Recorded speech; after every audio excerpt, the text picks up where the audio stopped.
Josue Kapitulo 20. Ang mga lungsod kanlungan. Sinabi ni Yahweh kay Josue, sabihin mo sa bayang Israel na pumili sila ng mga lungsod kanlungan ayon sa sinabi ko kay Moises.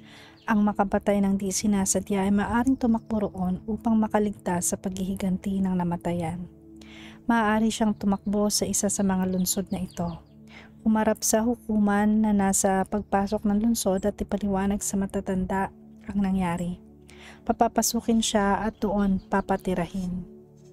Kapag sinundan siya roon ng mga nagnanais makiganti, hindi siya isusuko ng mga taga roon sapagkat nakapatay siya ng kapwa Israelita ng di sinasadya at hindi bunsod ng galit. Mananatili siya roon hanggang sa litisin sa harap ng mga taong bayan at hanggang hindi namamatay ang pinakapunong pari na nanunungkulan ng panahong iyon. Kung mangyari ito, maaari na siyang umuwi sa kanyang sariling bayan kung saan siya'y nakapatay.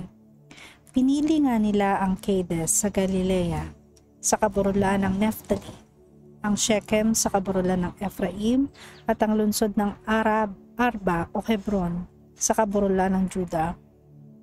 Sa ibayo naman ng Jordan, sa kaburulan na sa silangan ng Jericho. Pinili nila ang Bezer sa lupain ni Ruben, ang Ramot sa Gilead sa lupain ni Gad, at ang Golan sa Bashan sa lupain ni Manases.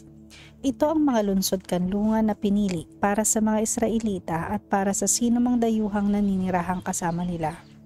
Ang makapatay ng di sinasadya ay maaring pumunta roon hanggang sa siya'y litisin sa harap ng mga taong bayan upang huwag mapatay ng mga kamag-anak ng namatay.